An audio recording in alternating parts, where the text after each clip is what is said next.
think like if you project 2 or 3 years down the road, and if you assume that the AI will be so good at creating products, this trio of like designer, product manager, and developer, there will be a lot more overlap than it is today. Scaling is probably more important.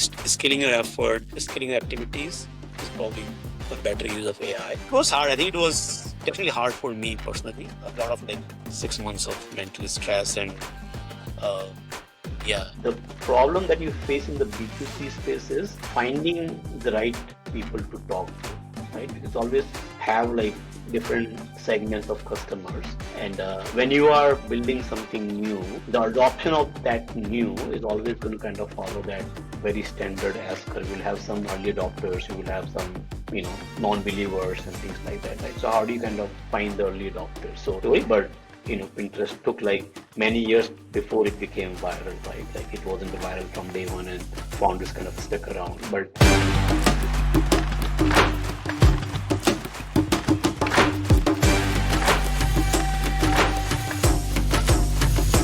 Hi everyone, welcome to this brand new episode of our show, Diary of a Founder. If you are new here, warm welcome. As you know, this is a show where we try to talk to founders and learn about their journey so that people who are starting their journey as founders and who are listening in can take some learnings from these conversations, and maybe it can help them on their own like path to become a successful entrepreneur. We call it by the founders, with the founders, and for the founders. We try to cover the conversations which are more unfiltered and honest so that you get the right perspective on these things. We try to get founders from different regions. We call it Bangalore to Bay Area via London, so that we know across the world what kind of life and what kind of struggles people are facing when they're building something. Bala and I are the hosts of this show, and today we have a very interesting guest with us, Mukesh. So over to you, Bala. Great. Thanks, Mukesh, for agreeing to talk to us. Mukesh is one of the best product leaders I have met. He himself is a Microsoft product. I think spent a lot of time there. I think got molded there, and then he dove into the startup world, Komli, RevEx. Now he is building Bito, one of the hottest startups in one of the hottest space yeah, I developers. don't know about the hottest, but yeah, the space is hot for sure. Yeah. Welcome, Mukesh, to the show. Well, my pleasure. Thanks for this opportunity. Mukesh, I want to start by asking this. I know we keep talking, and you have a slightly different perspective on startups from other people we have met on this show. So help us understand. I know you've been constantly building always, and you built 2 startups. So what in your mind is startup? Why are you building a startup? Yeah, I think maybe it helps to rewind back a little bit and talk about my sort of brief background, Yeah. and Yeah. then talk about the points which led me to jump from large corporation like Microsoft to do startup. So I started my career at Microsoft. Personally, I come from a very sort of business focused sort of family. My family background is all businesses, the youngest of 6 siblings, and my dad had a business. All my siblings have business. So typical business Marwadi family I'm from. I'm the only one who went to college to kind of study and then chose a different path than most of my siblings. So I've kind of seen, uh, my family creating different kind of businesses as I grew up. And I started working at Microsoft. I spent about 10 years in Microsoft before I jumped to startup. So for me, the startup journey has been more circumstantial rather than, I would say, inspirational, right? The period which I was at Microsoft wasn't the golden period of Microsoft. I was there from like early 2000 to 2010, 11, where Microsoft was pretty much, stagnant, and many companies had kind of lost hope that Microsoft product. So I only kind of made up mind to do something else at Microsoft, other than Microsoft. The fact that I was quite late in my career, I didn't want to go to strategy consulting or banking startup. So before even Komli or before I moved to India and I left Microsoft, I founded a company called Intent Hub, which was a company between me and 2 other colleagues. 3 of us were frustrated with Microsoft, and we said, okay, let's leave and do something, and we founded Intent Hub. So for me, the startup journey was more about just all these circumstances coming together and say, okay, we are in the midst of things where Microsoft isn't doing well. I have spent like $200,000 in going to B school. I don't want to go do like consulting or banking. I wouldn't want to again go back to large corporations. What can we do? And the startup was the right answer back then. So we started Intent Hub in 2011, which wasn't successful at all. I mean, we can talk about that more if you want, but that's how kind of my startup. I think such failures also teach us lesson and all that, right? Yeah, let's spend some time understanding the intent. Prior to that, like I have a question. So when you decided to go to the B school, at that point, did you know that you wanted to enter into like you wanted to do entrepreneurship and that's why you took that decision? No, I guess, I mean, see, I've always been, I would say, explorer in my career, rather than just being kind of contained with what is there in front of me. So I did not go with the intention of doing a startup. I just said, okay, I have done really well at Microsoft as engineer, as a product manager. Now, what do I need to really do to grow in my career? Just learning has always been kind of my forte. I just want to learn. I continue to learn now as well. So it was just the desire to learn more and broaden my skill sets is what led me to go to B school rather than thinking about like what I would do after I come out of B school.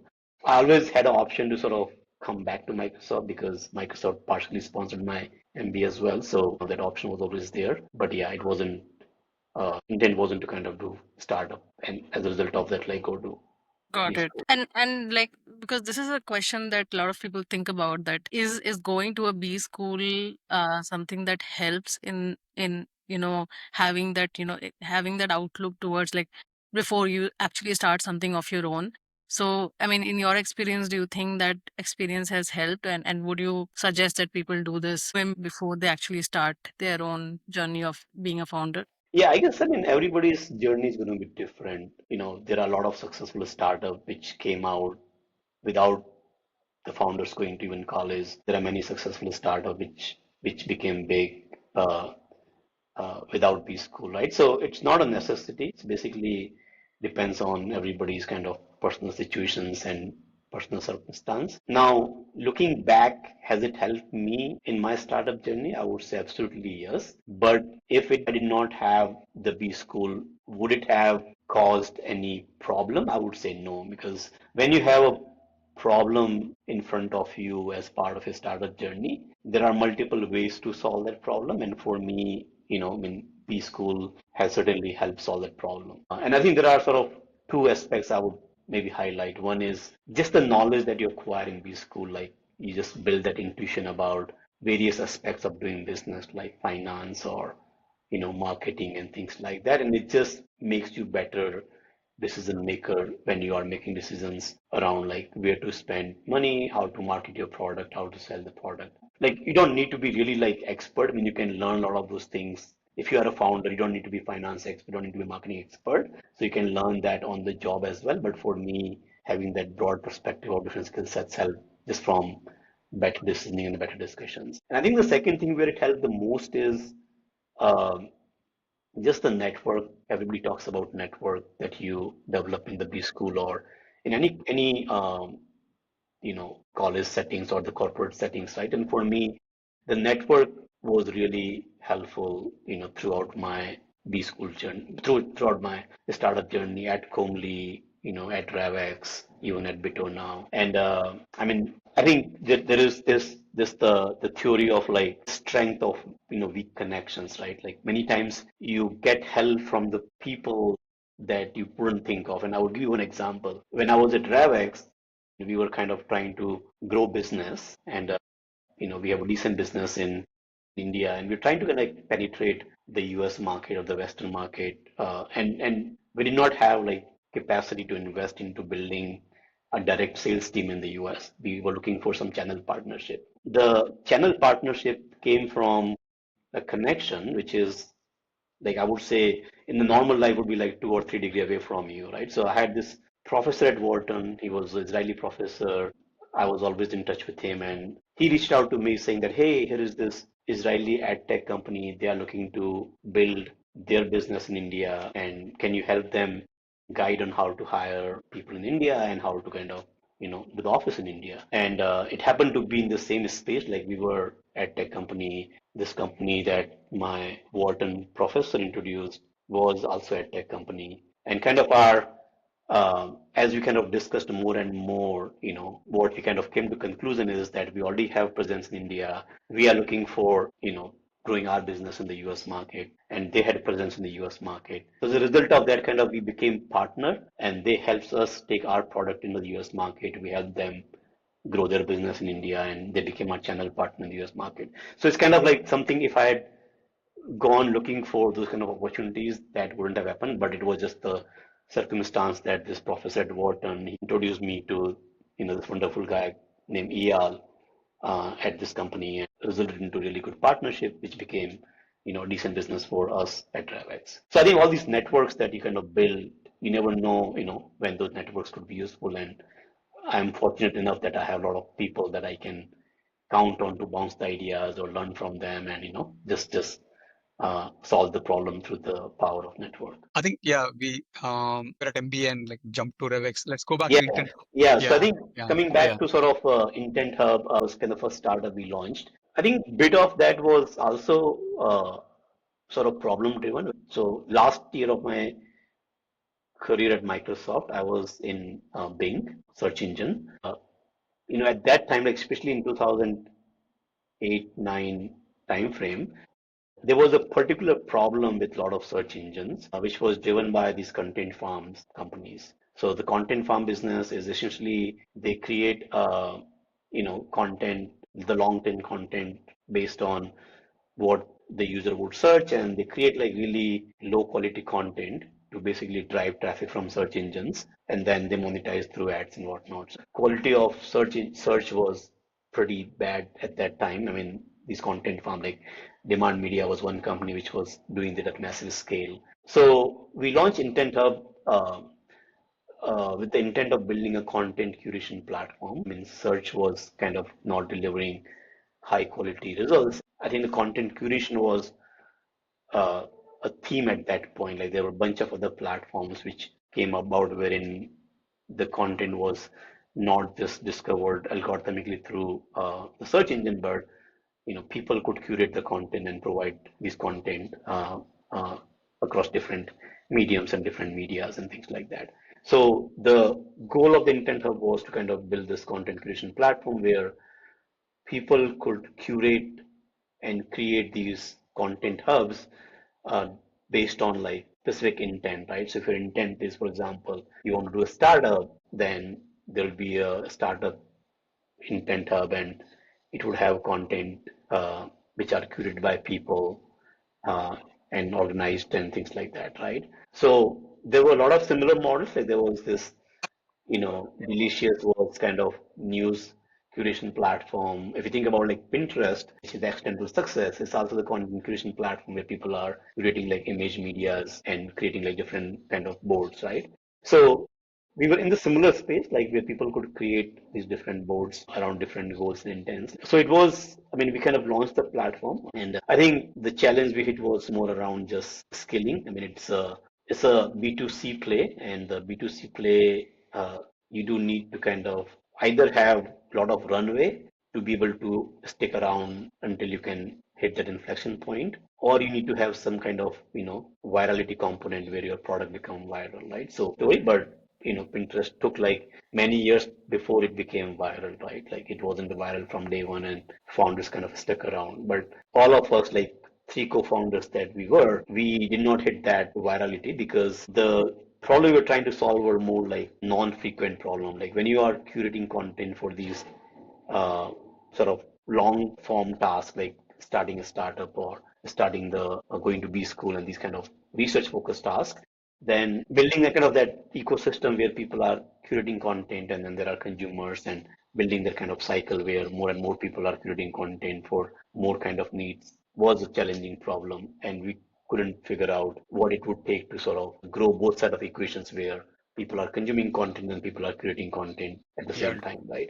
So we double give cycle it model. about a year and a half to really see like some traction, but we couldn't get the traction, and we did not really have like, given our circumstances, we couldn't like sustain beyond a year and a half to really. We tried to raise some funding, but we weren't very successful in raising funding because all these concerns were there from the investors' standpoint as well. Like there are a bunch of content creation website that came and went. Nobody was really able to scale. Right? Like I think some categories arise and people bet on it, but sometimes the category itself dies, doesn't get bigger. Yeah, yeah, yeah. I mean, Pinterest became big, right? They are content curation to some extent, but I think the key thing that they focus was on certain kind of media, like the image media is what their focus was, right? And they became quite big in building a content creation platform around image media. But like for textual content or other content, there is no big platform as such that became big. Yeah. So I think I was quickly thinking about this Groupon. I think if you remember, that was Yeah, also yeah. I mean, that around the was like similar time, and it was big, like, big Groupon, Living Social. These are all big yeah, platforms. yeah. But then again, the whole size of the market itself also shrunk Yeah, yeah. from what people really thought was the opportunity. Hmm. So yeah, interesting. So Okay, I think okay, yeah, yeah. How did you decide that we cannot scale this and had to shut it down?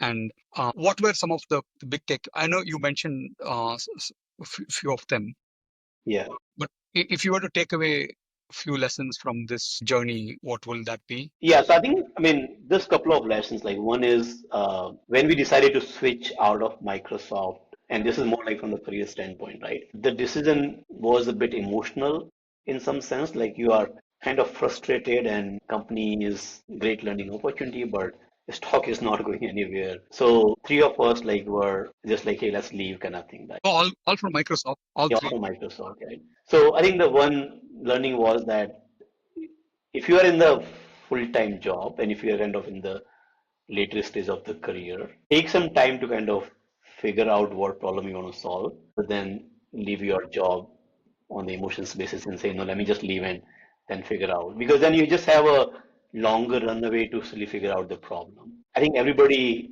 unless you have like silly big head, everybody has certain constraint within which you are working when you're doing a startup, right? I mean, you have financial constraint, you have like family situations and whatnot, right? So you want to make sure that you have enough runway before you kind of look for the funding uh, to kind of figure out the product market fit. So for us, like we left without really thinking about what problem we want to solve, right? I think the co-founder dynamics, not so much in terms of like whether you're able to work together, but what is everybody's runway until they can last without having the salary, right? That also matters. Like if you have a different runway, then if things are not working, just the dynamics changes in the co-founder. So we kind of had a situation like I was lucky enough that my wife Charu was working and I did not have any financial pressure to kind of say, hey, it isn't working, so let's go back to our full-time jobs, right? But my other co-founders had some of those constraints. So after about a year or so, when things were not really working out, one of my co-founders said, hey, I need to earn some salary, and given that we are not able to raise funding, I need to kind of go back and find a job kind of Yeah, situation. I think this is very important, right? I think this whole everybody has to be equally committed. Exactly. So I'm not sure if you have had these discussions when you are starting up. Hey, we are going to give this X years kind of a discussion. Did you have or We did not have really formal discussion, right? Like okay? when you are kind of really high This is your first emotionally and startup. say, Yeah, because when you start a startup, you always think that it is the best idea in the world. yeah, It is yeah. going to like do really well. You won't have any problem raising fund and all that, right? So you don't think about like the worst possible situation. You always think about the best possible situation, right? And in that emotionality, then you kind of don't have some of these hard discussions early on. So yeah, I mean, we kind of had some soft discussion, but wasn't like saying that, hey, we will want like we will only give like 1 year or whatever it is, right?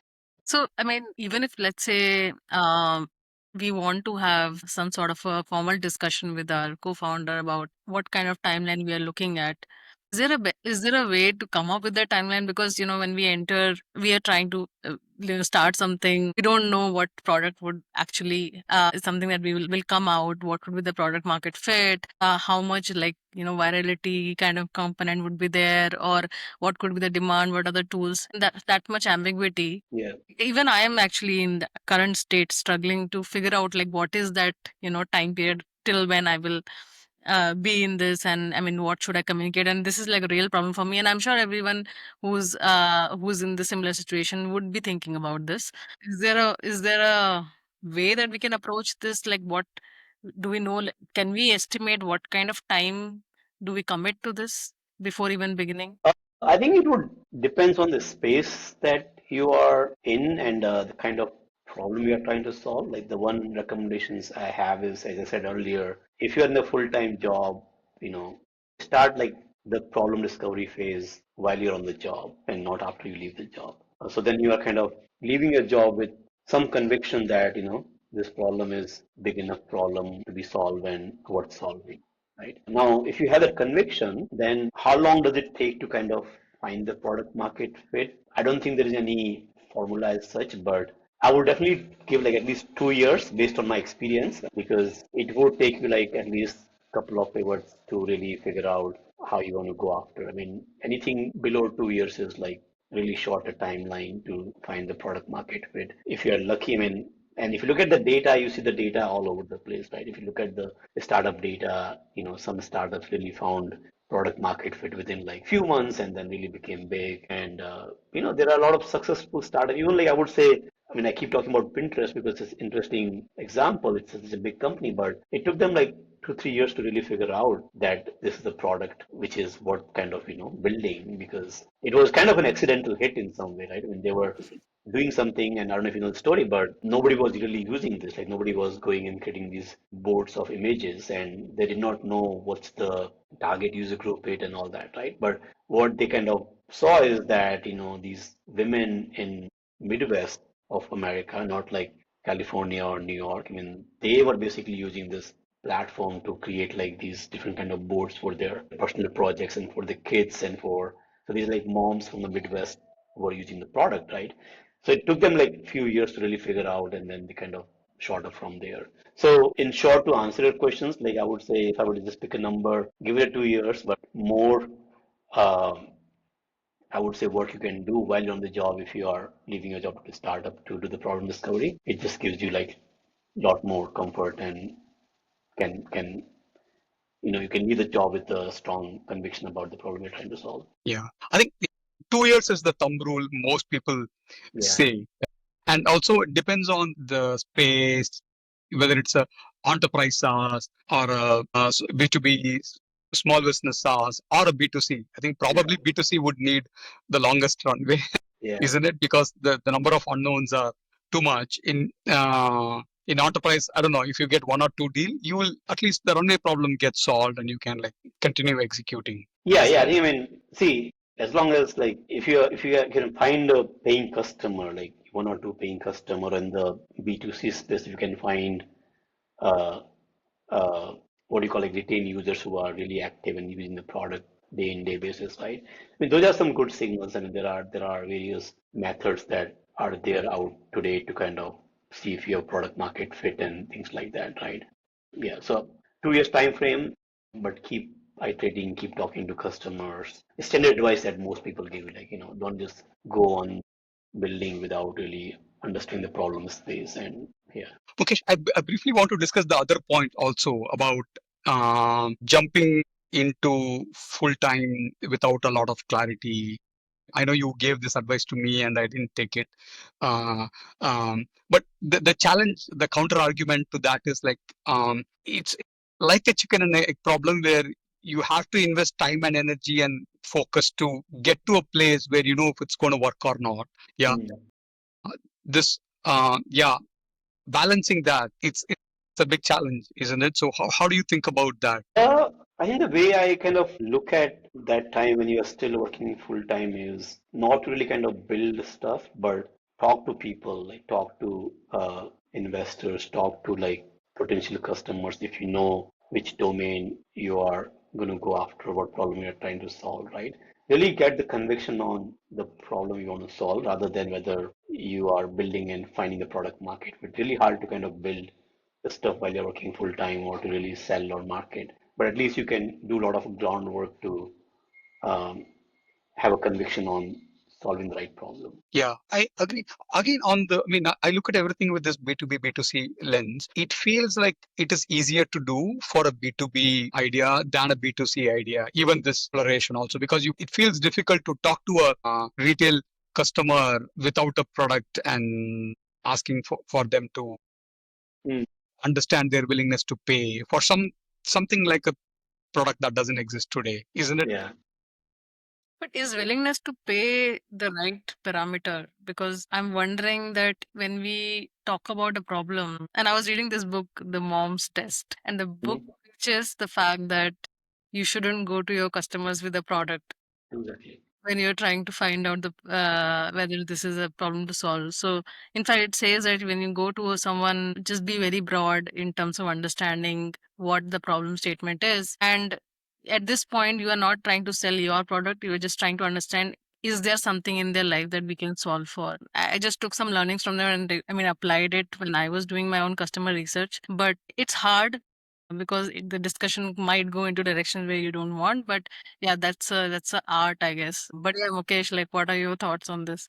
Yes, I mean, I don't have a lot of B2C experience, so my viewpoint on this is going to be just hypothetical viewpoint rather than based on real experience. What I feel is, uh, see, regardless of B2B or B2C, the foundation is still same that you are building something to solve some problem for some set of customers. The problem that you face in the B2C space is finding the right people to talk to, right? Because always have like different segments of customers. And when you are building something new, the adoption of that new is always going to kind of follow that very standard S curve. You will have some early adopters, you will have some, non-believers and things like that, right? So how do you kind of find the early adopters? So take a segment, for example, you're working on fashion tech startup, right? So your early adopters are probably going to be like fashion enthusiasts or the loyal customers of Mintra or, so you need to find the right sort of customer segment that you can talk to. And if you can find the early adopter customer segment somehow,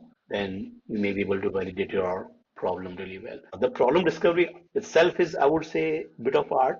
As you mentioned, Pragati, it's less about validating your solutions and pitching your product rather than discovering the problem. So when you talk to customer, more often than not, customers start proposing solutions to the problem.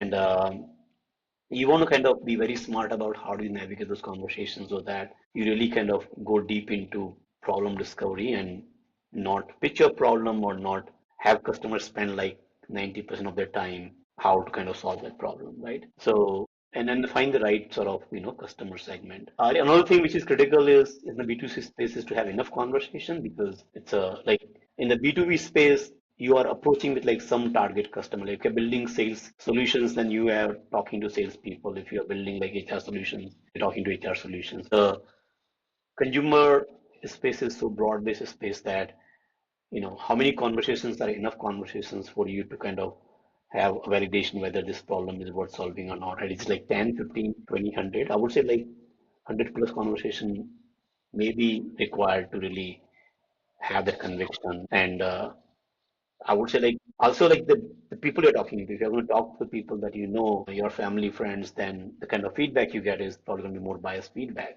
You're going to talk to the people you might not even know, right? Like people who are second degree, third degree away from you who can give you honest feedback. But yeah, I think I mean then the second point is like once you have some conviction, how can you validate your idea quickly, right? I mean there are a lot of tools available there. You can create mock-ups, you can create like prototypes and show it to the customer. If it is a digital product, if it is a physical product, then getting the product tested and whatnot can help you. But yeah, I mean hopefully like this helps. I don't have a lot of experience in B2C space, but I'm just kind of thinking out loud on what different ways you can do the product discovery and what you need to be aware of when you're doing that.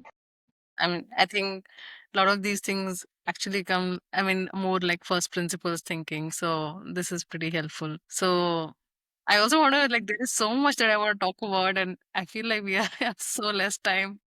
Yeah. Let's we should also cover Mukesh story. Yeah, let's spend some time on Komli RevEx, Mukesh, and then we'll get to Yeah. Bito.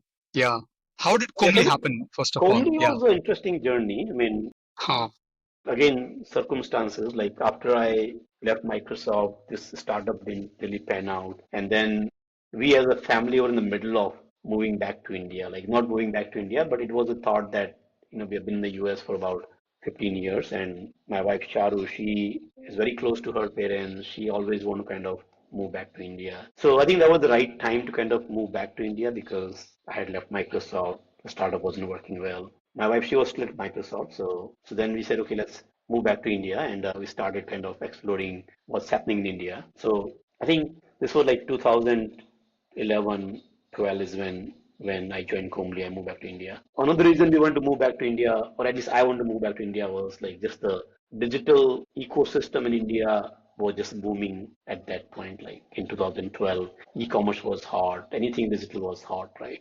It was like where the US was in early 2001, 2 time frame. So while looking at uh, India opportunity, I mean, there were like two set of opportunities which came to me. I mean, one was, one of the large e-commerce platform, and the second was kind of Komli. And I decided to go with Komli largely because just met Komli founding team like Amar, who was a Komli founder in Bay Area. And, especially when you are kind of have worked in the US, you're looking for people with like similar culture and whatnot, right? So the Komli had that just the more like global MNC culture than what I envision an e-commerce company would have, right? Nothing against like e-commerce business or the culture of the company, but I felt more comfortable with Komli's culture. And I think the second thing, I always love solving complex problems. I always thought like e-commerce is a more operational problem, which has not never been of my interest. I prefer to kind of deep dive into more of a complex software problems. And what Komli was doing was kind of really solving complex software problem through like, you know, The tech algorithms was and machine the tech was learning very and very data interesting and at all that. Komli. So just the technology they were building were really, really awesome. So I think that kind of led me to kind of decide to join Komli. I moved to India and started heading the product for Komli. That's when I met Bala as well. Can you share a little bit about Komli? Because I know Bala and you have worked at Komli, but I Yeah, think so I think Komli had an interesting kind of story. I mean, there were a lot of good things, and there were a lot of like not so good thing about the company as well. I mean, it has like I would say one of the so Komli as a company, we were an ad tech platform. Our vision was to kind of build Asia's largest digital advertising company, and we were competing with InMobi in this space back then. So InMobi was focused more on mobile side, and Komli kind of strategy was that the Asia Pacific market is like relatively small, so just focusing on this mobile as a platform may not provide enough opportunity. So we kind of took the strategy of becoming all-in ad platform where you can do mobile, display, affiliate, social, all kind of digital marketing needs. So I think that was kind of, I mean, was Komli's vision. I think one of the challenge the Komli had was Komli was always straddling between more of like a tech company and a non-tech company. There was a lot of good work happening to kind of build this, demand side platform that I was part of and Bala was part of as well. But then there was also a big part of company which was basically was more like I would say non-tech business, right? Which is like selling media through partnerships or being a channel partner for Facebook and Twitter and all that, or do like more of a traditional affiliate network business and whatnot, right? So it has kind of these two sort of sub DNA or sub companies within Comly, which was in a way inefficient because you're investing a lot of money into building this platform, but then a lot of your kind of business is run through this sort of non-tech sales or service-based model. And yeah, so I think as a company, we did fairly well in terms of building technology platform, but we were challenged in terms of like taking that platform in the market and really building the business on top of that. And I think the second challenge with the Comly was this strategy of being all things to all customer in the Asia Pacific market wasn't very sort of economically efficient strategy in some way. Or say like InMobi kind of focused on, just the mobile as a channel and they became more global company. For Komli, they took a different strategy and that strategy didn't work that well. Just like, I mean, I don't know how deep you want to go into the space, but the ad tech was quite hot from like 2010 until 2011-12, especially the whole programmatic advertising model. But then I think in 2012, the first set of these ad tech companies went public. There was a company called Rocket Fuel, which was building an algorithmic programmatic digital media buying platform. And uh, that Rocket Fuel was one of the hottest startup back then. But when it went public, after a year, the public market performance wasn't really good.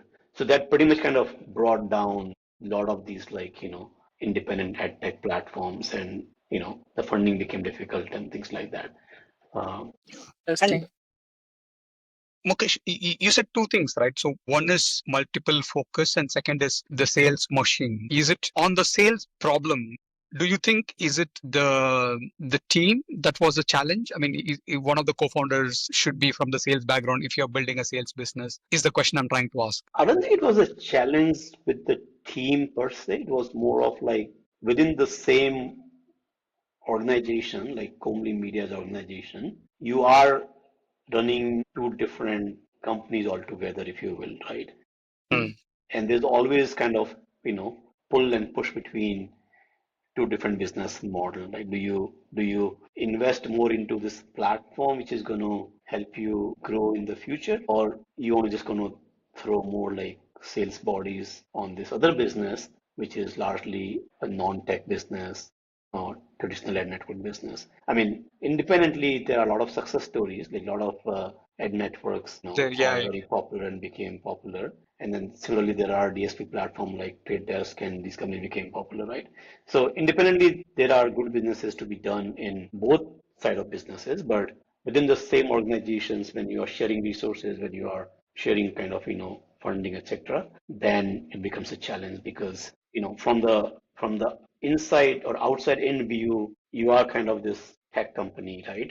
But your economics are not really aligned with kind of that vision and that strategy in some way. So do you usually like, I mean, on this very interesting, this is a situation to be in, right? That as a tech company, you are probably investing in a lot of tech, which would be productive at some point in time in future and cannot give you revenues today. And but to get the revenues in short term, probably you can go via like non-tech measures, and this is what I feel Komli was doing. And this become a classic situation that every tech company would be in, right? That like you are investing in some tech which would be available at some point in time. It's a more long-term investment that you're doing versus making revenue faster because you want to sustain more time to get to that place. I mean, any thoughts on this dilemma that people might face? See, there are two different things, right? One is like you are building a tech product, but then you want to validate whether that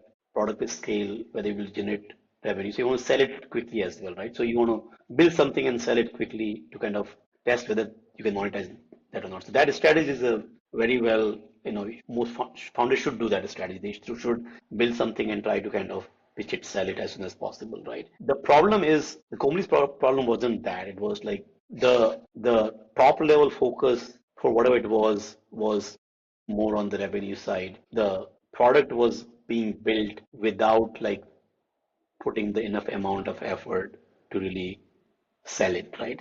We should be like, if we are building the product, even if it's a scrappy product, we should go out and try to sell it like, sooner rather than later, right? But there wasn't that pressure to sell because of like, other business generating your top line and revenue and things like that, right? So those are like two separate businesses, I would say. It did not have alignment as such, and those two separate businesses are different economics, different business model, different way to take it to the market, and together they did not kind of gel well in organization. Let's spend a little bit of time on RevEx. Like I know Kumli got split. How did you get to run that business? Like how Yeah. did all that happen? Like We just know the news even during Komli days.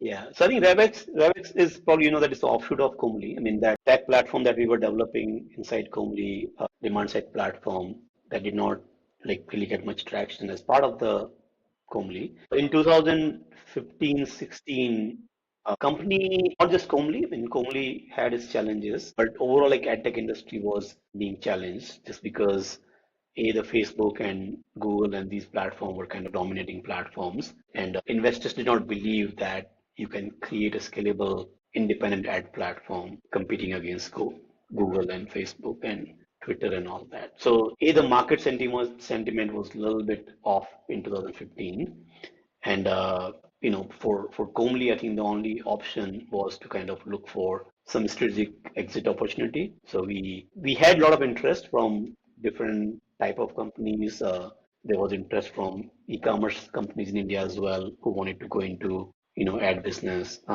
and some of those kind of didn't pan out. So eventually, I think what happened was we had kind of these three sub businesses in Comely. There was a very robust, I would say, our social media business, which was largely focused on, Southeast Asia market, Indonesia, Thailand, Singapore, all those markets, which were basically we were reselling Facebook and Twitter. So we were like representing Facebook and Twitter in those markets. It's mostly like reseller business. So that was a good business from the economic standpoint. Not very sustainable though, because if you think about like from the Facebook standpoint, they were looking for somebody to represent that business in a new market, but everybody know that Facebook wouldn't rely on some third party for the long run, right? So it was always like, hey, for 3 years they would have Komli represented, but then eventually they will put their own salespeople and run the business on their own. So for us, I think it was a short-term opportunity to kind of build business while we figure out something else. So that was the one business. The second business was kind of our ad network business. And I think as a Komli, we were always had a good vision that these ad network business are not going to be sustainable because the programmatic media buying was picking up in the industry, right? Nobody was kind of buying media in the traditional way. Only, I think, I would say, uh, not the mistake, but the wrong signal was at a speed which we felt the programmatic media will diffuse in the market like India and the Southeast Asia. It was diffusing very well in the US market. China had become like a pretty big market in terms of programmatic media buying, but Yes, I think, just the diffusion of programmatic media buying wasn't as fast as what we anticipated. So, but kind of we always had that vision that we don't want to get into this legacy kind of business, that network business. So in 2015, kind of we decided to kind of sell our network business in India. We decided to sell our social media business in Southeast Asia. And it's the platform business kind of what remained. There wasn't much business, but there was a strong technology. So I think at that time, company was going through a lot of churn as well. Like the leadership either went as part of the businesses that was sold, founders decided to kind of move on as well. So I and my uh, other colleague Ruksh, we decided that, hey, this platform is a fairly well-built platform, and we could potentially, grow this business and build a good company out of it. So kind of like in that conversation, the board agreed to kind of provide some funding and this technology to extend this out from the Comely and uh, run as a separate company. So I kind of inherited this technology, a team, and some funding to kind of kick off the next phase of journey, which became RevEx. Yeah, I mean we can talk about RevEx more. Uh, it was a tough time for the company uh, because when we were one of the hottest startup, we had raised quite a bit of capital as well, but just the business economics, the market sentiments around ad tech company wasn't all that great. So we had to kind of exit other businesses without creating much value for the investors. And then this remaining platform is what we decided to take forward. I would like to spend more time on Bito. So from the RevEx, Mukesh, like I think you were running it for some time and you again led it to another exit, right? Maybe if we can talk through that. And Yes, I think RevEx was an interesting journey for me personally. I mean, it was a lot of because the first time I was kind of in the a CEO founder seat. I mean, before that, I was more in the L2 level management as a head of product and whatnot. So, I think one thing which I learned from Komli, which I applied to RevEx, I would say two things I learned. One is just to have a clarity on what you are building and what uh, opportunity you want to go. I mean, hindsight is 2020, but we had our feet in too many businesses. Every business had different strategy, different GTM, different way to sell, different markets and whatnot. So we were quite, I would say, scattered in terms of company or as a business. So I learned that we need to really focus on one area which we can do really well and really do well in that space. And then the second thing I think was, I mean, our cost structure at Kumli did not align with our business at that point. Like we weren't very efficient as a company in terms of like cost structure compared to what business was. So when I took the RevEx out, I had to make some hard decisions first. Like we had two different platforms. Like we had kind of this RevEx, our programmatic buying platform, and we had acquired another mobile ad platform which was running some business because back then in Komli was largely focused on display, and to speed up the growth, we acquired a bunch of companies and this mobile ad platform got acquired. So it was a team based in Chennai. So first thing I had to do is to kind of really shut that platform down because we just wanted to have like one technology which was capable of doing mobile as well as like display and all that. Because programmatic media is just about like buying media programmatically. So that was like one hard decision I had to take. We had a team in Chennai, we had a platform that I had to shut down. I think the second thing, kind of, we really ask hard questions on what the market needs in India, right? And what is that one thing which we can do really well, even compared to like when people talk about Google or Facebook or whatever it is, right?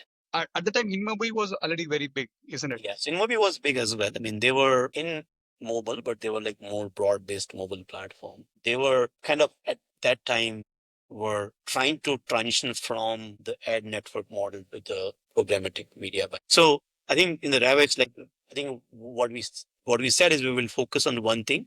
After like bunch of market research and talking to customer, I think the answer was we need to focus on the mobile commerce advertising, not even like commerce advertising, but really go deep and just be the best platform in terms of helping all the e-commerce platform in India really good job of marketing on the other mobile apps. So we kind of focused on mobile retargeting became our focus, wherein we worked with like all the e-commerce platform, Flipkart, Myntra, Swiggy, Ola, all these guys, and just focused on solving that one problem really well, mobile retargeting platform. And that became really our, I would say, savior for the company in some way. We started getting traction in the space.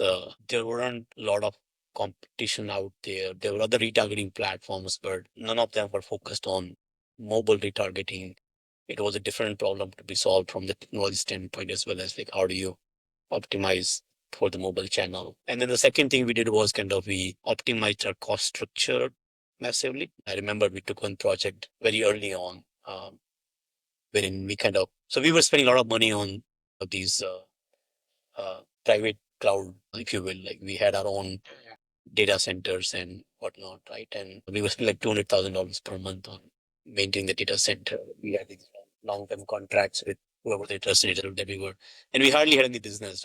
So we decided to kind of negotiate that contract down, paid them some money, and then we moved to AWS completely. Our cost of running the platform came down from like almost $200,000 to like $60,000 or something. And we did various other cost optimizations to make sure that, whatever capital we got from as part of that separation from Kumli, that capital was enough for us to really turn the company into a profitable company. I mean, we basically said, hey, we just have two goals. In the first year, we want to make sure that our business can support our operating cost. We want to be like gross margin positive, and to do that, we had to grow the revenue for sure, but we also had to cut like a lot of our operating cost, like our cloud cost and server cost, and then we achieved that goal. Like within a year, we became gross margin positive. And then the second goal that I had set for the team was, let's try to become break even at overall level and be at the stage where we can sustain the business without needing more capital from the investors. So we achieved all those goals, like three goals. It was like massive undertaking for me, It's amazing. and for my CTO, like Amar Agarwal was CTO for us. And I was lucky to have really strong team who kind of just believed in continuing the mission and support me in the missions. Yeah, but I think this is very interesting and very inspiring, right? Like I think your first job as a CEO and company in a difficult situation, you have to make these hard decisions, and you whatever steadied the ship and brought back to profitability. Yeah. I know it's yeah, you how was it like for you internally when you were making all of this like hard decisions? And I'm sure a lot of these decisions were also like first time for you also, Yeah. isn't it? So Yeah, I mean, see and something that I have kind of applied even now is your team will support you if you are honest and transparent with them, right? So I made like transparency as my number one goal when I took RevEx, and like we would have like these monthly all ins where we would actually share our bank balance, revenue numbers, profit numbers, how much runway we have with the whole team, like not just with like the key people. So I mean, that was the only way for me to really kind of get the people on board, because that's the only way you can kind of turn things around. You need to get people on board. And is that something that was a practice in Komli as well, and you continued that practice, or this is something that you?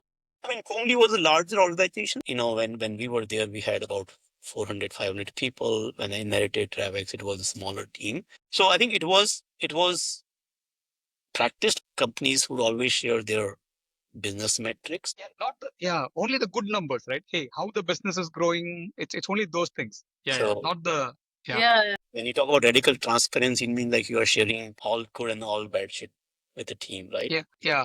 Again, say I've heard this in a different context, but isn't this like a double-edged sword that will people get Yes, I mean, it nervous? is. Sometimes it works, Yeah, sometimes it will not work, right? And that's why yeah, you have to kind of be willing to take the risk of like, whatever consequences of that radical transparency could be, right? I think I would say like we as part of this kind of whole restructuring, I also had a bit of, I would say, benefit of selecting the right team members. Like some people did not believe in this. And, when we were in Komli, we would kind of bend over backward to say, hey, how can we retain you? How can we retain you? But that wasn't kind of my goal. If somebody did not believe in what we were doing or on board, if they wanted to leave, provided them opportunities to leave as well. So yeah, I think you have to kind of do some of that selection as well. And for me, it was a bit of a natural in the sense like a lot of people decided to move on, and we said, okay, we will help people in the opportunities to move on. And then we hired some talent as well. yeah. And I also know like some of the good people stayed back, like Amar Agarwal and all, right? And yeah, this is I think probably one of the really tough things to convince the best people to stay when things are not doing well, isn't it? So radical transparency is one thing I'm hearing. Were there other things that kept this team with you? He has worked with me for 3 years at Komli, and he's like one of the most talented person I know of. I was lucky to have him continue the journey with me. Like, he was a product manager when I was with Kohli. He was engineer, then he said he wanted to become product manager, so he became PM. He's a Yes, at the end. interesting personality. When when the RevEx happened, I said, hey, you need to run the engineering. I can't run engineering. I have no idea how to run engineering. And I can't count on somebody else to run engineering. So you need to run engineering. And he became a CTO of the company. And yes, I mean, maybe sometimes that's just a luck. Like, I don't think I did anything special to convince Amar. I mean, maybe he had that uh, attachment with the company because he was like one of the early employee at Comly, and he wanted it to be successful in some fashion. Yeah, yeah. Yeah. And some people just, I think, believed it, and I can't take credit for retaining them. I guess they just No, I think it's also the whole. I don't know. I keep thinking it's the wavelength, right? Like we click with some people, and yeah, people stay for people, right? I mean, looks like, I mean, from the story I'm hearing that things are going really well. And this is your first time as a founder and CEO. You took some hard decisions. Things are actually paid back. You have been able to retain good people in your team. So then what happened? Like, Yes, I think we set a goal. Like we said, okay, we will see the market dynamics weren't changing at all, right? I mean, the love for edtech company was still not there even after the RevEx became a thing, right? And we said, okay, our first goal is to just turn the company profitable, and then we will figure out the next step. Like, do we go raise more capital to continue growing, or do we, you know, look for other strategic opportunities for the company? Like I and the team and my other colleagues weren't really focused on what next. We said, let's just make sure that we are able to become profitable. So once we became profitable in a couple of years, then I think, when we started seeing the light at the end of the tunnel in terms of like funding opportunities or, exit opportunities. And we got some good strategic in 2019. We decided to kind of go with this strategic rather than continue to kind of, I think there were some challenges uh, around raising more capital, even though like Komli was a spin-off, it did have all the baggage of Komli in some sense, if you mean. Um, so I think one of the learning I had as part of that spin-off was that our cap table was messy, better way to say that, when I took the RevEx off, because whatever the exit happened, they were asset sale in some sense, and they were like not big exit, but we had raised a lot of funding, right? We had raised like about $80+ million of funding, and there was some initial discussions with investors saying that, hey, would you want to write off and start with a clean cap table? But not every investors kind of agreed with that, especially latest stage investor. So kind of you have this sort of, large preferred stack of investors, but your business is more like a seed stage business or Series A stage business, and no other investor would come in and say, hey, let me put more money into it, because you have like such a huge messy cap table with like huge preferential stack. And I think I would say, like, if the investors would have agreed to uh, write off, uh, clean the cap table, then I would have continued the business, because we think we are onto something. Like, we had a strong platform. We had like in like 3 years, our business has become from like zero to, I would say, $10+ million of revenue, and we were profitable. And we had like just the opportunity was there for us to grow. We had a platform, we had product. We just needed to have more sort of marketing and sales power to kind of grow the business, go into other markets, like take it to the US, take it to Japan, take it to South Korea, those markets. We have done really well in the India and the Southeast Asia. So we just needed more capital to pour on. And I mean, I didn't even try to raise capital, because we knew that with this kind of cap table, and if investors are not going to write off and clean the cap table, we wouldn't be able to raise funding.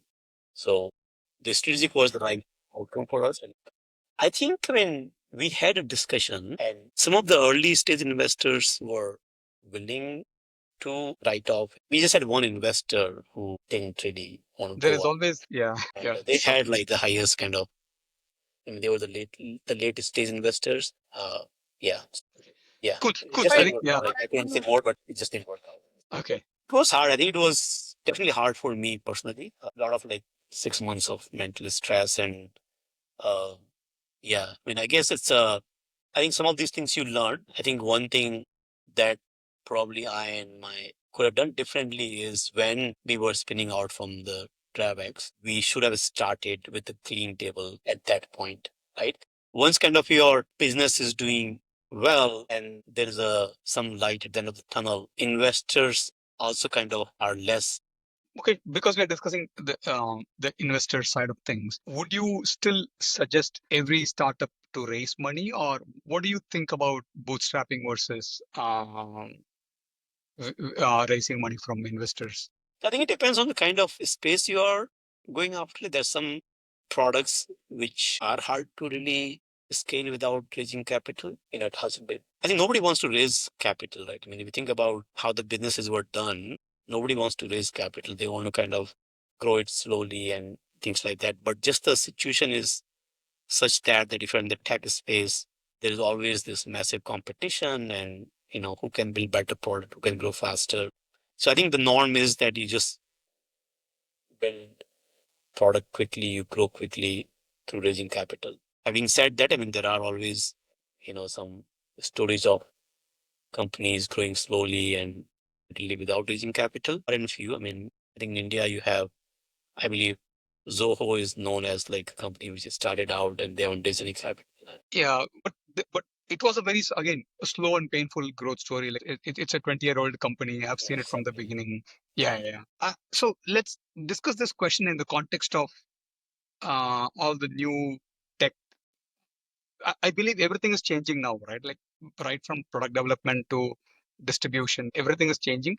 Do you still think? I know there may not be a lot of examples in this way, but a lot of the new AI startups that are breaking out are also not, I don't know, this is my observation that not spending a lot on marketing or product also, but they are raising money for growth. I don't know. How do you look at this? Like, say, the distribution is getting organic with social media and all this.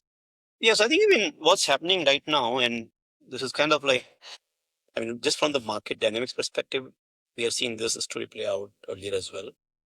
But there's a lot of like whenever some new tech wave comes, there's always a lot of tailwind that pushes your product out, right? Like you don't without really spending marketing, without doing a lot of like sales. Just the dynamics of this space is such that there is a pull in the market. People are looking for the product to solve problems. Everybody's looking for doing this with AI, that with AI, and things like that. So what you're seeing right now, where a lot of companies are kind of scaling without raising capital, is just that I won't call it hype, but just the tailwind of this new AI wave, which is pushing them forward, and there's a pull in them. Having said that, like, is it sustainable? Can you kind of really uh, build the business, build a large company? The economics of how you do business, economics of how you build a startup, I think those things haven't changed. Like, I've been in this dev to this space and the hottest field in the AI, and you see a lot of companies like Lovable or every day some new company comes and say, hey, they have achieved certain ARR the fastest. Everybody's trying to beat other companies. So, but I guess what's happening is, especially in this space that I'm close to, I'm familiar with, is a lot of trials are happening. Like every developer is trying out different products, different tools. So that ARR is just a function of, people just trying out the product. But can they sustain that growth? Can they retain that customer? I think those are still very foundational problem that the founders needs to worry about. So I know we are jumping here, but this is what I mean. You hear and see in the mainstream media that only the good metrics. Again, hey, my ARR is going this much, but I don't know if these guys definitely will be watching their churn. And is it that they are not saying it out, or are some of these products are really taking off? So I also recently saw this Lovable revenues dropping, the new emergent and base 44 like taking up in that space, right? The no code platforms. Is it hiding the metrics? What's happening currently around this industry? There's definitely opportunity, right? Like if you think about just these coding agent companies, there's definitely opportunity, and there will be like one or two scalable companies being built in the space, right? But which company will that be? I think that is still not clear. Everybody has good product, but is there any space for all the companies to grow that fast? And that's not sure. If you look at from the customer standpoint, and we talk to a lot of dev tool developers and dev teams and all that, and everybody's kind of in this phase of trying out different solutions, which works, which doesn't work. Just the nature of AI product is such that there's no like clear cut way to evaluate this product works better than that product, right? Traditionally, when you were just subscribing to a SaaS product, you just look at the feature list and say, okay, product A does these 5 features, product B does this 4 features. These 5 features are important for me, so I'm going to go with that product and stick with it for about a year or so, right? Or a couple of years. Now with the AI, given that a lot of outcomes are more probabilistic outcome when you are using AI for marketing or coding. You need to really test out multiple solutions to see what works and then converge toward all the solutions. I would say like 2024 was the year when all these solutions came about and customers were just in the exploration mode. Like 2025 is where we have seen most like engineering teams, at least I'm talking about the dev to the space, are testing out various products and they want to converge toward one solution over like 6 to 12 months of trial. 2026 is when I see and I think some convergence will happen in the market, like, which coding platform is the platform of choice for a company. That will happen in 2026, which code review agent is a platform of choice for the companies happening. So you will see like a lot of that churn and numbers going down and all that happen in next year. Okay. Yeah.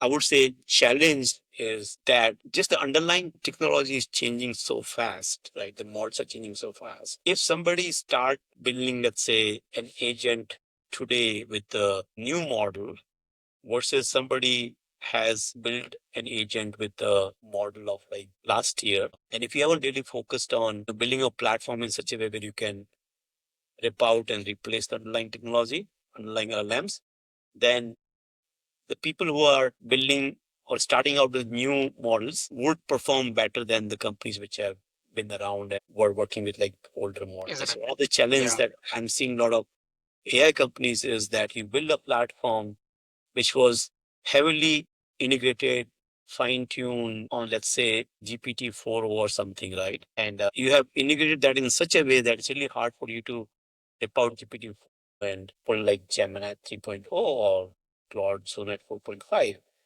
Now that company is at a massive disadvantage because, a new startup which is starting out with the newest model can perform much better than the one which has integrated the old model deeply without thinking about like the infrastructure to rip out and replace.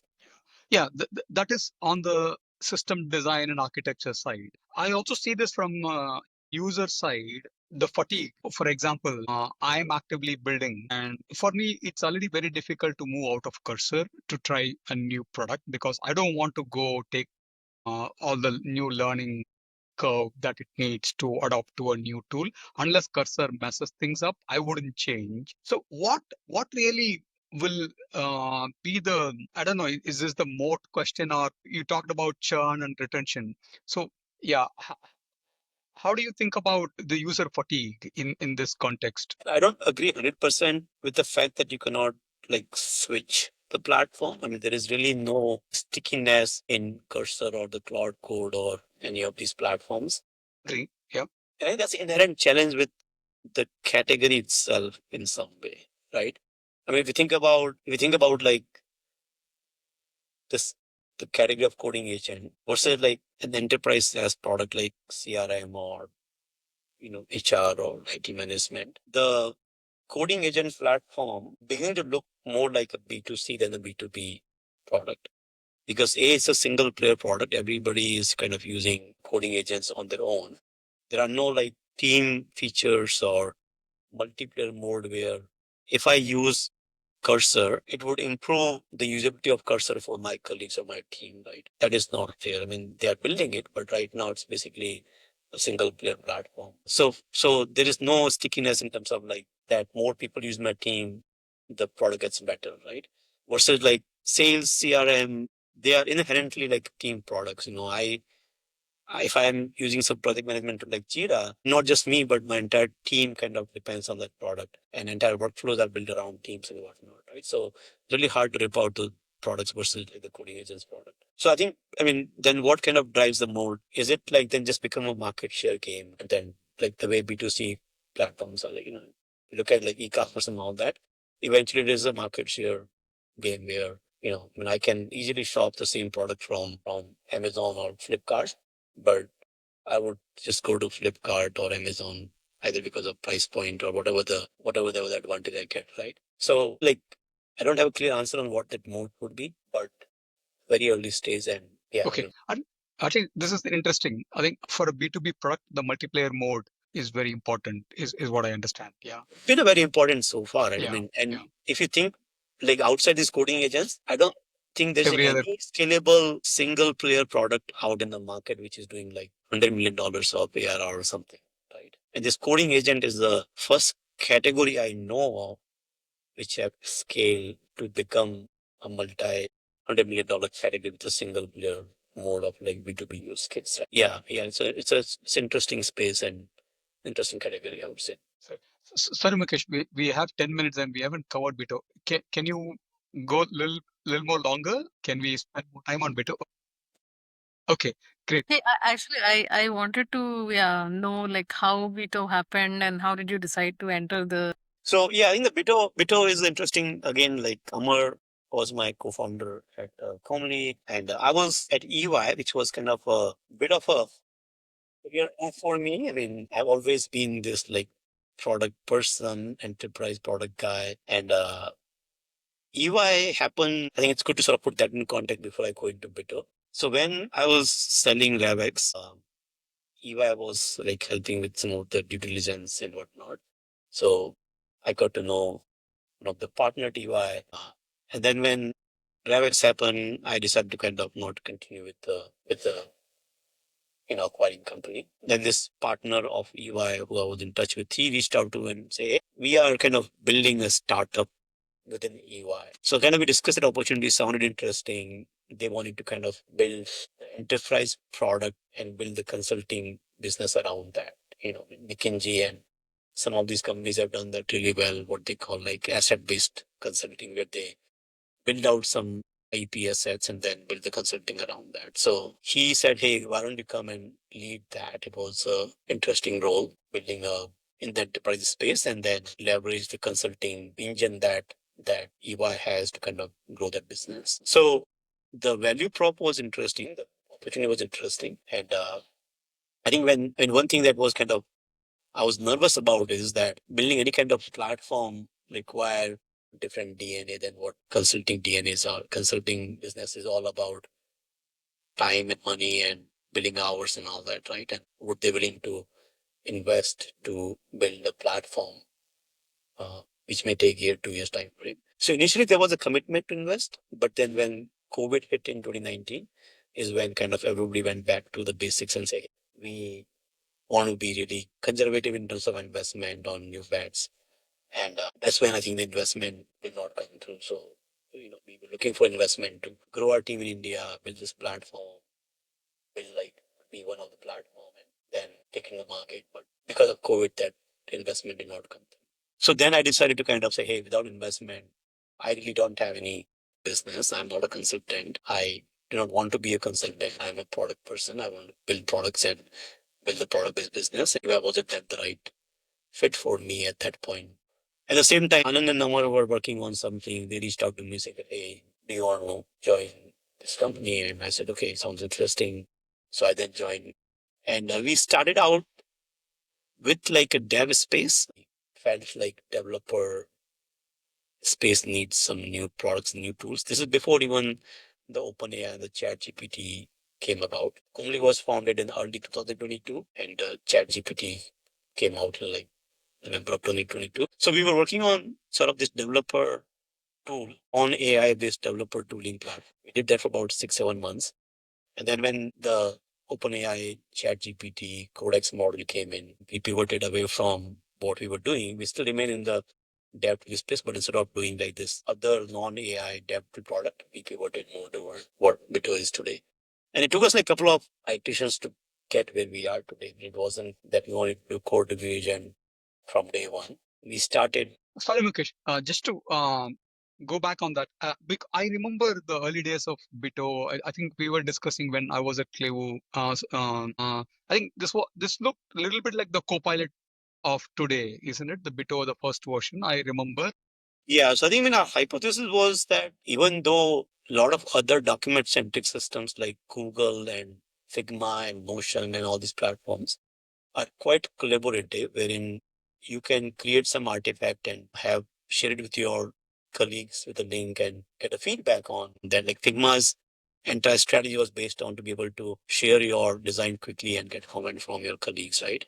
But when we looked at like how developers do the work, that real-time collaboration piece was missing in the dev ecosystem. Like developers write code and then they use like, GitHub pull request to share the code or create the patch and share the code Yeah. with your colleagues and get feedback and things like that. Right. So the entire collaboration aspect was more like not real time, and we wanted to make it more real time. So we built out this like extension into VS Code and these editors wherein you can share your code with a link and get feedback on the code and things like that. Right. So that was kind of our first product.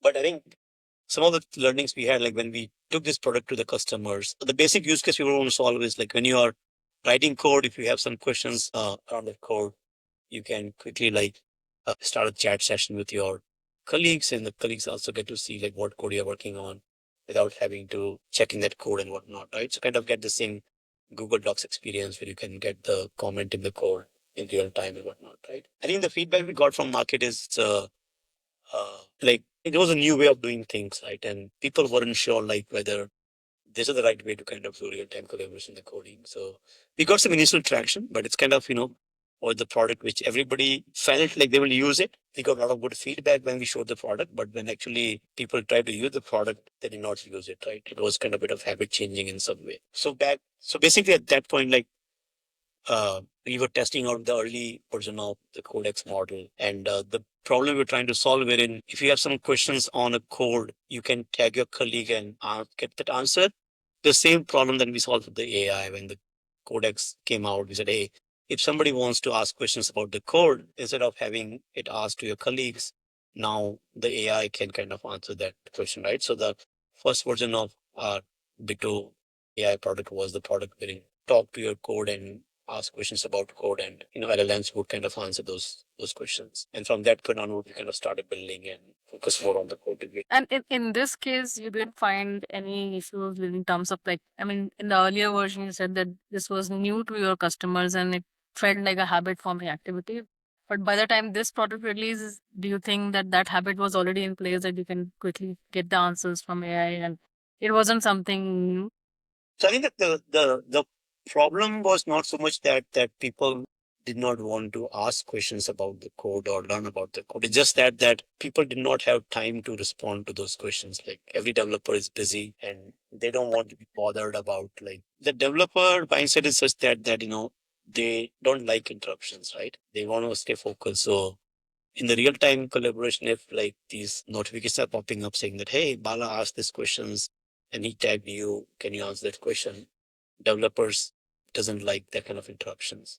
So I think the AI kind of solved that problem where you are not relying on your colleagues to answer that question, and AI is able to kind of answer. On the habit changing aspect, Mukesh, even the cursor of today is also like a habit changing product, right? This is like very different to how we are all writing code, but we are all changing habits, isn't it? So what makes people do that, do you think? I think there has to be like massive advantage of changing that habit, right? If you are asking for somebody to change the habit, and if the value of that change is like marginal, then I don't have incentive to change the habit, right? I think what Cursor are doing is that it is a habit changing product in the way how you write code. But the fact that you are able to get 10x more done, it justifies me kind of moving away from my old way of writing code to this new way of writing code, right? So just the incremental benefit of that habit change is what customers look for.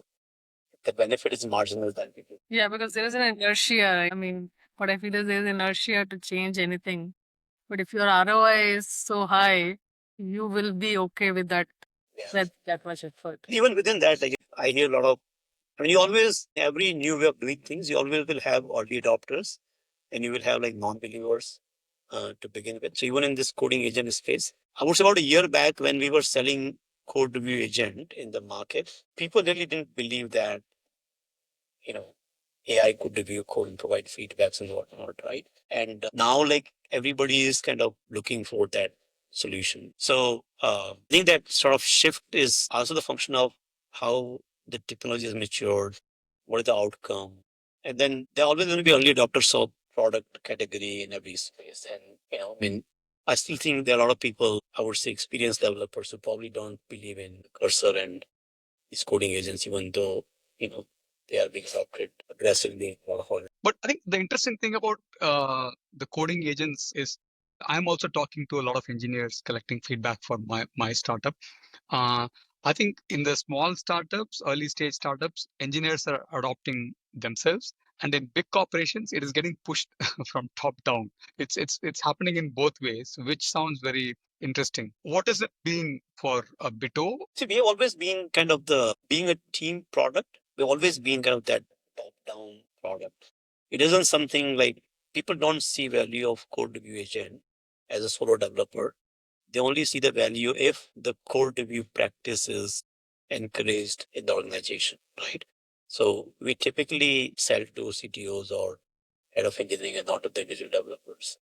It's just nature of the product that we are. Is this a difference between Bito and Cursor or Claude or Copilot?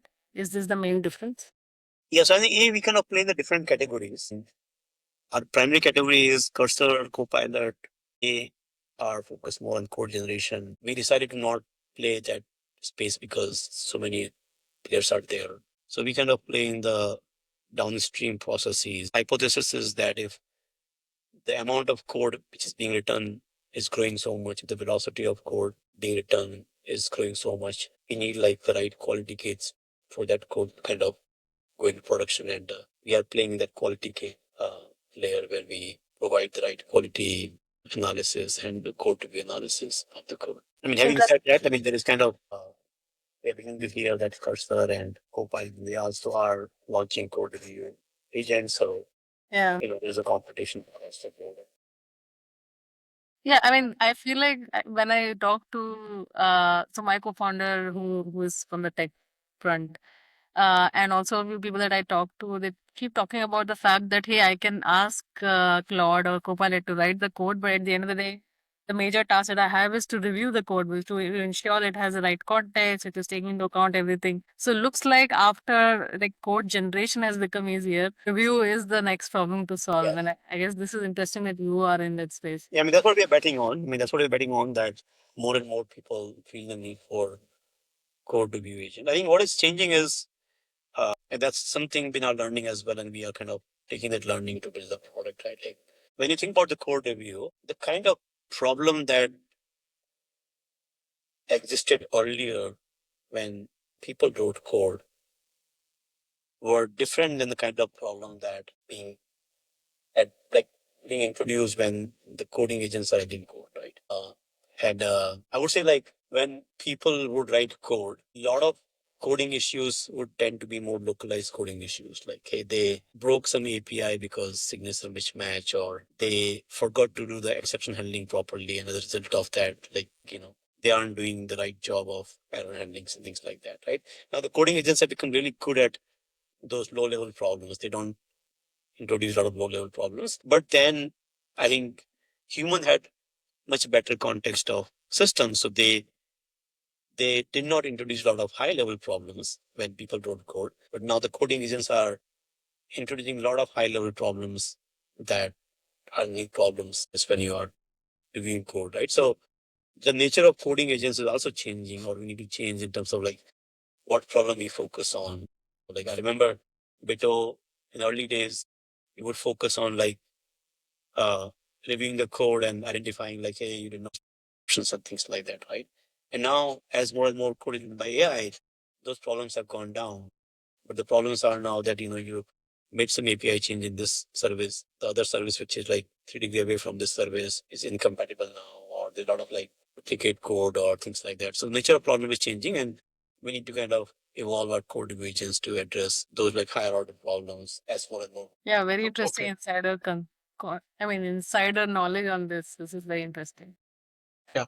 Sorry, quickly I'll go back to a previous point on the vitamin versus painkiller that we keep talking about again. And again, I look at this category like ChatGPT or uh, Cursor. Do you call them painkillers because it is a new way of doing things? Let's say even lovable. Do you call these like a painkiller products or vitamin products? I don't 100% agree with this painkiller versus like vitamin Okay. Okay. analogy. I have a different perspective on that.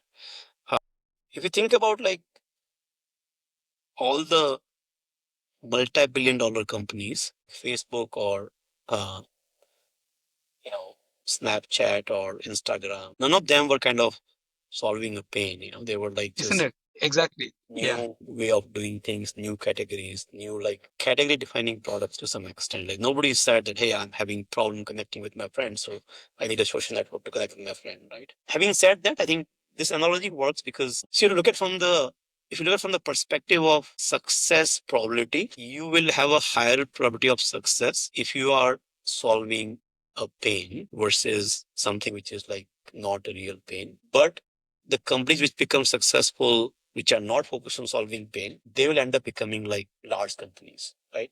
You can't build a $20 million company by just focusing on something which is like nice to have or some new way of doing things. And so there are opportunities in solving pain, and there are opportunities in, I wouldn't say like call it vitamin, just innovating a new way of doing things in some way, right? New way of connecting with the people, new way of, sharing your memories or new way of like writing code and things like that. It has to be significantly better. The new way has to be the new way has to be significantly better, right? It For has it to be to significantly become better or it just didn't exist before, right? It's just a new paradigm in some way, right?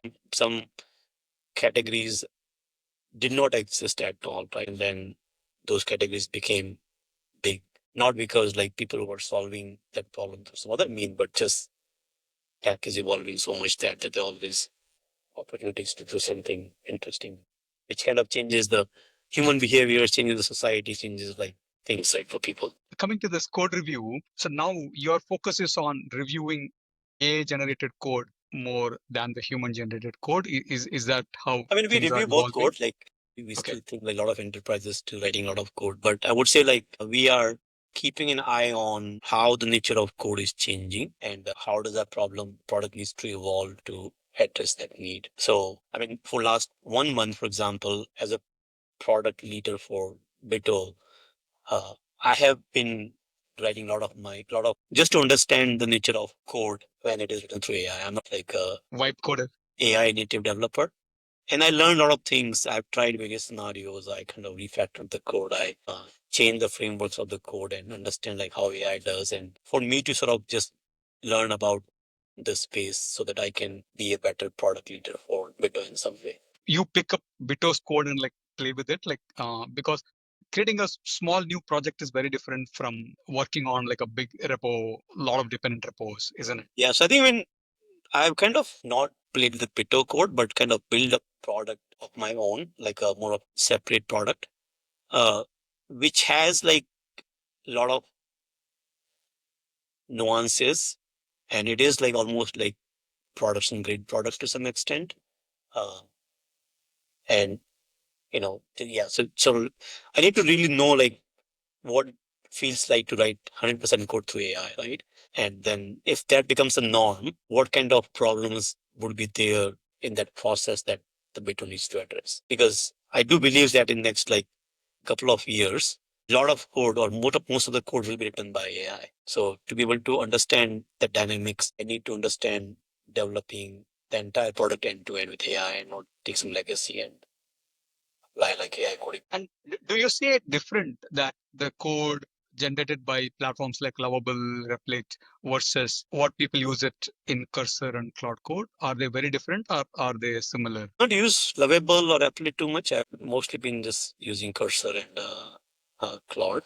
I mean, I was Cursor, then I switched to Claude because I just never felt the need to look at the code. I don't understand the code, right? So, what's the point of having a coding editor if I'm not looking at the code? So, I just felt like the Claude's terminal first approach is more suitable for me if I'm not really trying to understand the code. And Yeah, if that's the barrier I am still scared to cross. I still want to look at the code and review because I've been doing that for 20 years now. So yeah. Hey, I have like a little bit of a meta question over here. This is more like because I know you have been in product for since the probably the inception of product management as a profile. And Now with AI, people are talking about how product management uh, as a job would profile would change. I wanted to know like your viewpoint on this because in past as product managers have worked very closely with developers, and they have had like good relationship to develop things or like platforms and technology.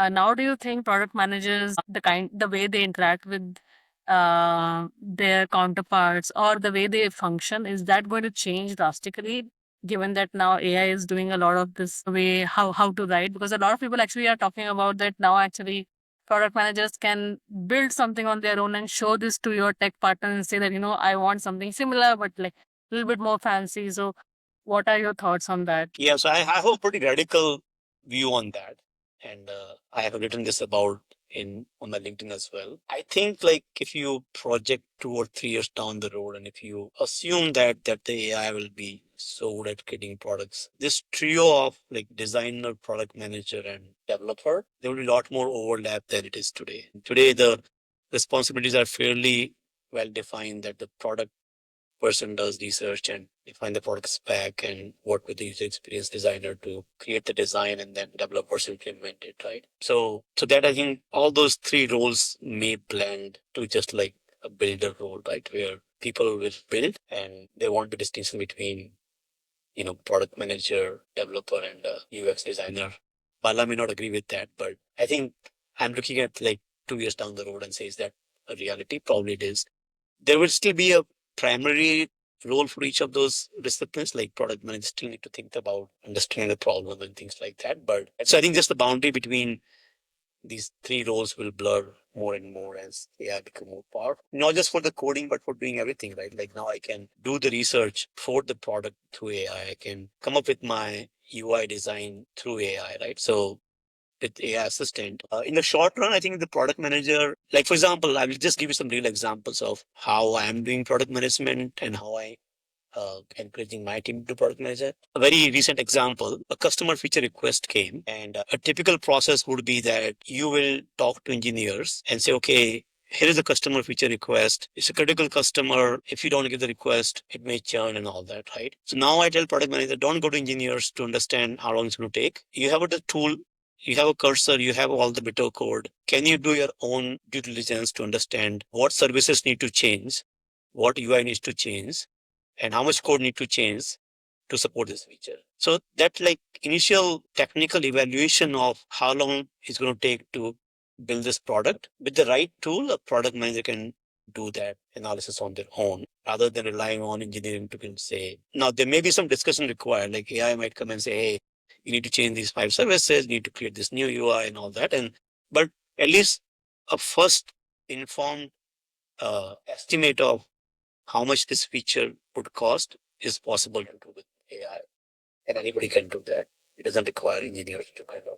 No, that makes sense. That like because this used to happen a lot in Amazon. That hey, like my tech partners are working on something, and I am coming with a new problem statement, and they have to actually take out time from their regular what they're working on to actually give me a plan of action or give me at least an estimate that how much time it will take for me to say whether I should prioritize it or not. Now I can actually do all that planning on my own, prioritize or deprioritize based on the requirement. A lot of POCs, like just the nature of POCs is kind of like I'm encouraging my team to do POC on their own, like get all the source code and learn how to run the product on a local machine, and then do the POC on your own, and then kind of let's show this POC to the customer and get the feedback on the real working product rather than on the screens or inside. So like I'm a heavy uh, adopter of AI tools for my role, and I'm encouraging my team to kind of stretch both ways, right? The product role was more about like, hey, you wouldn't do enough research because you don't have time to do enough research, and you rely on engineering to kind of do a lot of things that take engineers time away from doing the actual building work, right?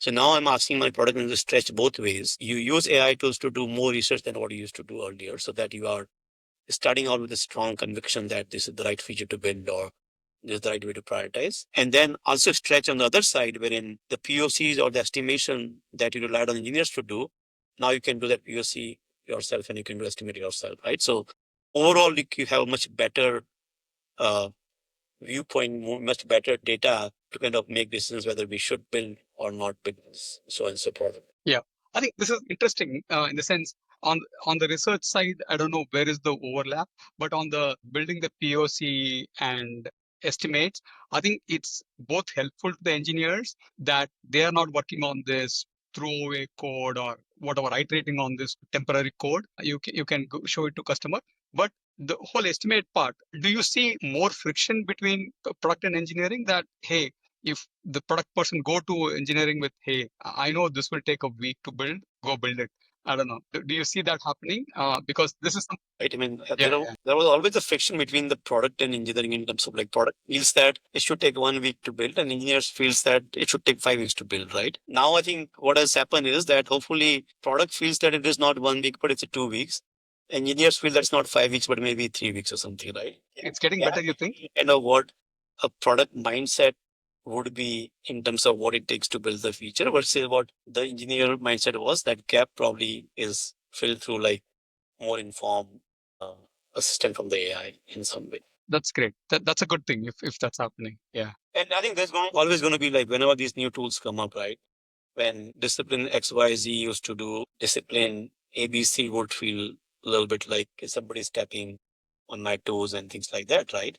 And I think we are encouraging even developers to kind of take on the product role. Like, for example, one small nuance I would give you, like, one of the, and it's very common in a lot of engineering teams, like you are creating some product and then you have this UI and then you need to kind of scrub the UI messages. Like you say, hey, can you give me the error string for this? Can you give me like, you know, uh, text message for this, right? There'll always be like the engineers who rely on product managers to come with like some of those UIs. Now I Correct. tell engineers that, hey, just use AI to kind of figure out what error message should be displayed. Why rely on product managers, right? Or if you can design a screen or something which you can do on your own, then do it on your own. If you can list out like user scenarios, do that on your own, right? So we are encouraging like even developers to take on the role of bit of what product managers used to do, right? In some way. Yeah.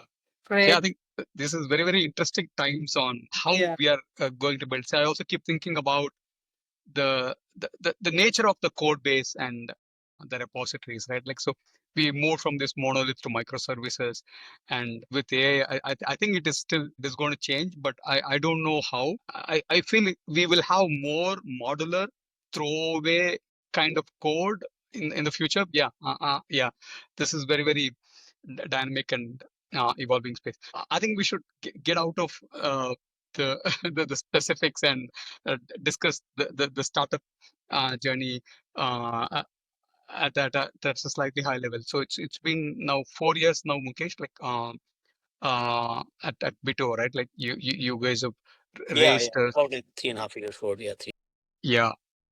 So yeah, you mentioned your vision for Bito. Where do you see the industry going in terms of all these tools? What converges? What are the new categories you see? I mean, just in this developer productivity space. See, one end we have all these lovables. I don't know, Canva. You want to bring it here. Then you have Cursor. Then you have Code Rabbits and Bito. How is the stack going to look in the future? The dev tool specifically or for broader like for the business? Broadly, let's say so how do we build things in the future? That's what we are How to build things in the future. See, I'm thinking it from like two different perspectives. Um, and I think one perspective will do better than other perspective in my opinion. See, when if you think about like how the software development has happened in the past, like people focused on building what is necessary, right? What you call like minimum viable product, or I will do whatever necessary for me to release my product and give it to customers, right? So you may not like, for example, focus on performance much at the beginning of the product. You may not focus on scalability much. You may not focus on localization of the product. Like, for example, have you ever seen an enterprise software product which is localizing to like 20 languages, for example, right? Mostly it's an English language product. It's English plus products and things like that. Because a lot of these things are not critical for you at the early stage of the uh, building a product. So I think there are sort of two perspectives. One perspective is that I will continue to do the way I used to do, but I'll just do faster with AI based tools, right? I will continue to write like shitty code. I will continue to not document. I will continue not writing a test. I will continue not write my test frameworks, but I just want to do the way it was done earlier, but I'll just do faster, right? The other perspective is that a lot of things which were like not important and not urgent, can you start doing that early on if AI can help you do that, right? Take unit test as an example. Most startup, you have been in a startup, I've been in a startup. Most startups, of the startups, don't give a damn about unit test at the early stage of their, their company, right? I mean, they want to build something quickly and launch quickly. Nobody wants to take the time and pain. And you kind of see the cost of that once you kind of scale and things like that, right? But now with the AI tool, instead of like trying to do the same old shit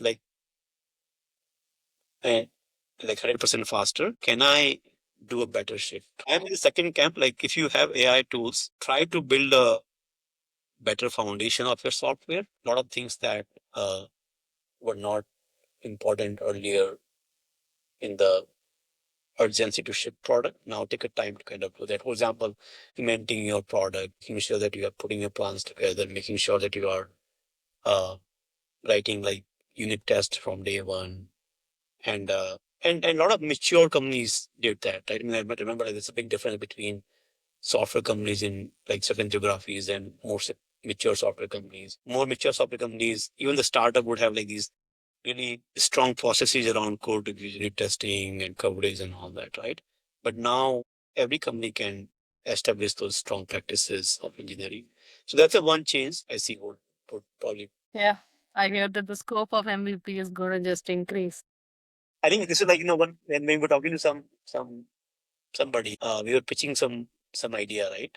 Like a lot of people are pitching AI with the productivity gain kind of pitch, saying that it will make you faster. But nobody's kind of pitching AI with the fact that it will let you do things which weren't possible to do earlier, or it will let you do things which were important but not urgent because for whatever reason it's too time.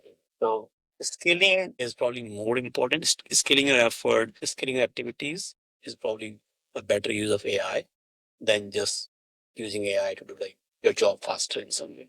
Yeah, yeah, yeah. Generally, on the growth of Bito, uh, see, we hear all the fancy stories only on LinkedIn about hey, how this AI startup got to 10 million ARR, 100 million ARR in 6 months, 3 months, right? So, how has been the growth at Bito? And if you could also compare and contrast why whatever we hear on LinkedIn aren't the only things that are happening. Yes, I think we are still old school founders. We, Amar and Anand, we still believe in kind of sustainable growth, making sure that your product is working well, has like the right stickiness with the customers. It is competitive. It is doing like what it's supposed to do really well. So I think that playbook hasn't changed for us. Like we are still focused on building a great product, and just the nature of product is such that we do require the traditional sales model of talking to customers, onboarding them, demonstrating the product and things like that. We are still playing the old playbook in terms of our growth story. I think what you see in the industry where these companies are scaling fast, I would say like that's happening in very specific categories. You're not seeing that across every category. I would say that coding is just one category where this is happening, but not in. No, we see it in the places like, hey, this Harvey, AI for lawyer, AI for this industry.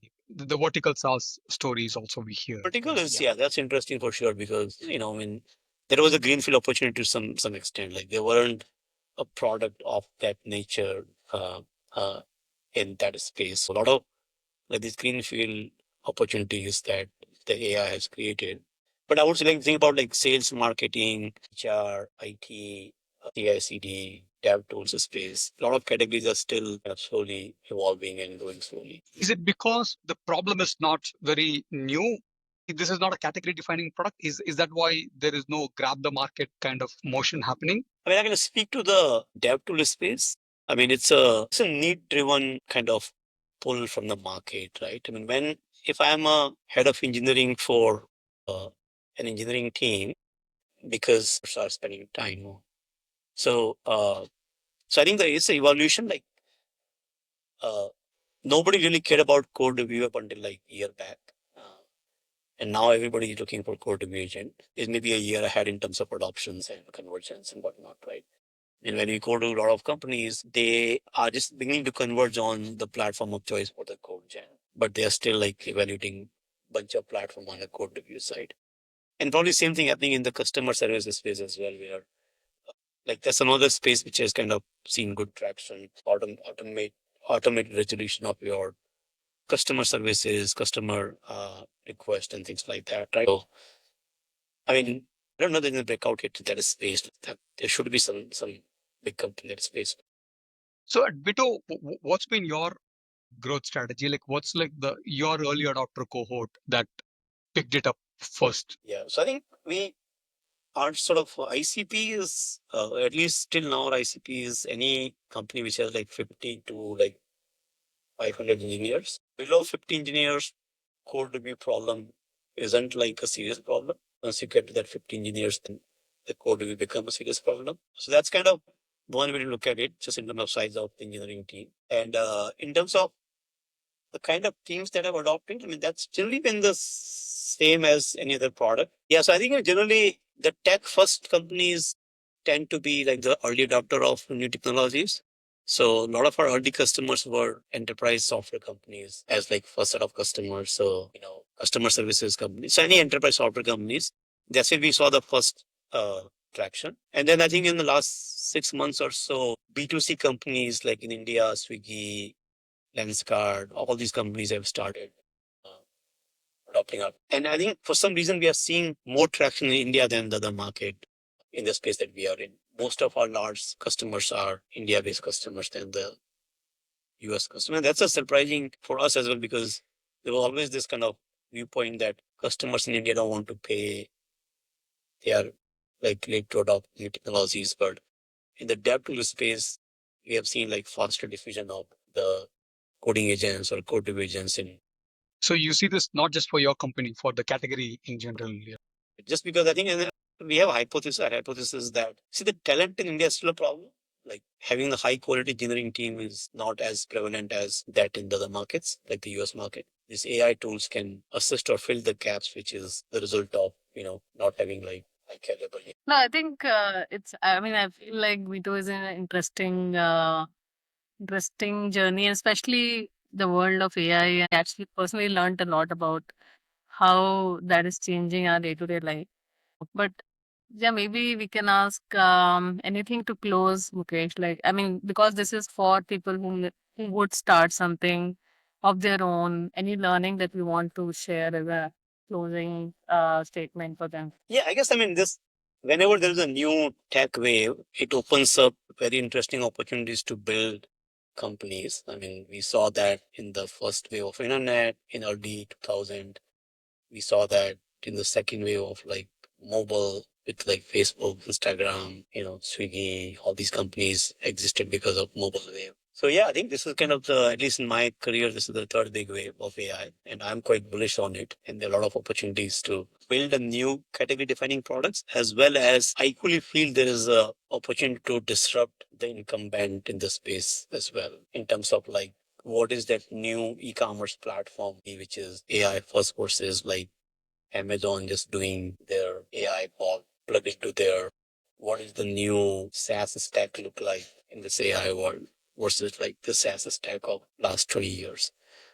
So yeah, I think I would encourage people to kind of just think about like how you can either create a new category that did not exist before or disrupt like something which is out there. Sorry, Mukesh. On this incumbent versus new entrant question, see, I think when internet happened, say Amazon took over Walmart, right? But internet to mobile wasn't like that, right? Amazon was Amazon. Nobody took over Amazon on the mobile. Let's say if on the e-commerce. Similarly, Google and I Facebook. mean, you just have to think about like the mobile basically then disrupted other kind of businesses, right? Not maybe e-commerce business, but it disrupted like your taxi business, for example, right, or traditional businesses. Right. So the question was, okay, so the incumbent may not be the same. Yeah, yeah, yeah. Right, right. It could be or not be like I mean, I do think like And that's my strong conviction that the enterprise software space is apt for disruptions, like what Salesforce is doing or what ServiceNow is doing or what like Microsoft is doing. There is a massive opportunity for somebody to come and build a new Salesforce. Okay. So you're shorting Salesforce. Okay.